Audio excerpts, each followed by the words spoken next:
যখনই জানতে পারি আজকে আম্মু বাসায় থাকবে না, ঠিক তখনই ভাবতে থাকি যে আজকে কি রান্না করা যায়। চলেন দেরি না করে আপনাদের সাথে শেয়ার করি আজকে আমি কি করেছি।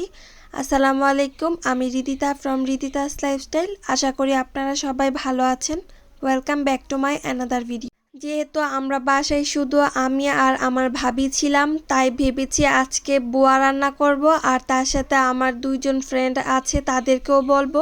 আর আজকে বোয়াটা আমি একটু অন্যরকমভাবে রান্না করেছি।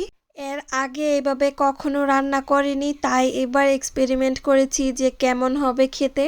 এটা তো ভিডিওর শেষেই জানতে পারবেন আসলে কেমন হয়েছিল। এখন আমি আরেক পাশ দিয়ে মিষ্টি কুমড়াটা ভেজে নিচ্ছিলাম, মিষ্টি কুমড়ার ভর্তাও করব। এটা করা হলে আমি শুটকিগুলো টেলে নিচ্ছিলাম, শুটকির ভর্তা বানাবো। বাই দ্য ওয়ে, আপনাদের এলাকায় এই বোয়াকে কি বলে? আমাদের এলাকায় তো খুদের বাতও বলে, শুধু আপনাদের বোঝানোর অর্থে আমি এখানে বোয়া বলেছি। বেশিরভাগ জায়গাতেই দেখা যায় এটাকে বুয়া বলে চিনে, তাই আমিও এখানে বুয়া বলেছি, কিন্তু আমাদের আঞ্চলিক ভাষায় এটাকে খুদের ভাত বলে থাকি।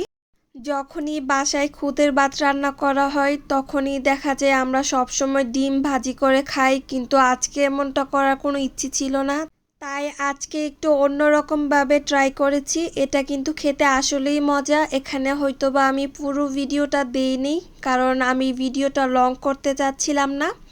অবশ্যই আপনারা বাসায় ট্রাই করে দেখবেন, এভাবে খেতেও কিন্তু খুব মজা হয়।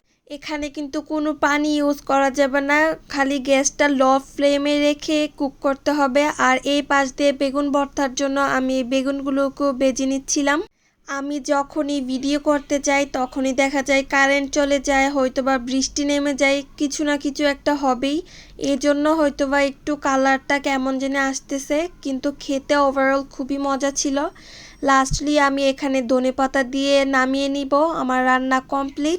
এই ডিম ভাজাটা না বেশি ভাতের সাথে খেতে মজা লাগে। এই রান্নাটা আমি মূলত শিখেছি আমার বড় কাকির থেকে। কাকি প্রায়ই এটা রান্না করতো। এই তো আমার রান্না শেষ, এখন আমি আপনাদেরকে দেখাচ্ছিলাম লাস্টলি কেমন হয়েছে। এখন আমার বেগুন ভাজাও শেষ, সব কিছুই প্রায় ভাজা শেষ হয়ে গিয়েছে, এখন শুধু ভর্তা বানানোর পালা। আর এদিকে আমি আলু ভাজিও করে নিচ্ছিলাম। যে শুধু আলু ভাজি বললে ভুল হবে, এখানে আমি একটা করলাও দিয়েছিলাম। আমরা করলা একটু কমই দিই, কারণ আমার ভাবির এত তিতা পছন্দ না। আমার সব কিছু ভাজা শেষ, এখন শুধু মরিচটা ভেজে নিয়েছি। এই তো এখন ভাবি একের পর এক সব ভর্তা বানিয়ে নিবে। এখানে কিন্তু আমরা 3 থেকে 4 পদের ভর্তা করেছি। মিষ্টি কুমড়া ভর্তা, তারপর শুটকির ভর্তা, তার সাথে ছিল বেগুন ভর্তা, আর আলু ভাজি বলেন বা করলা ভাজি যেটাই বলি না কেন।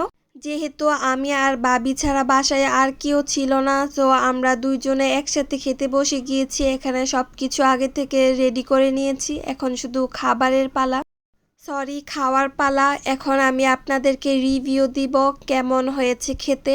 আমি যখন প্রথম বাইটটা সবগুলো ভর্তা দিয়ে একটু একটু করে মাখিয়ে মুখে দিয়েছিলাম, তখন আমার এক্সপেকটেশনটাই অন্যরকম ছিল। ভেবেছিলাম খুবই মজা হবে, কিন্তু মুখে নিয়েই দেখি না, এটা আসলে জঘন্য হয়েছে। কারণ আমাদের যে খুদগুলো ছিল ওইগুলো না মনে হয় কিছুদিন হয়ে গেছে, সত্যি কেমন যেন একটা তেতো তেতো ফ্লেভার আসতেছিল। তো এই ছিল আমার আজকের ভিডিও।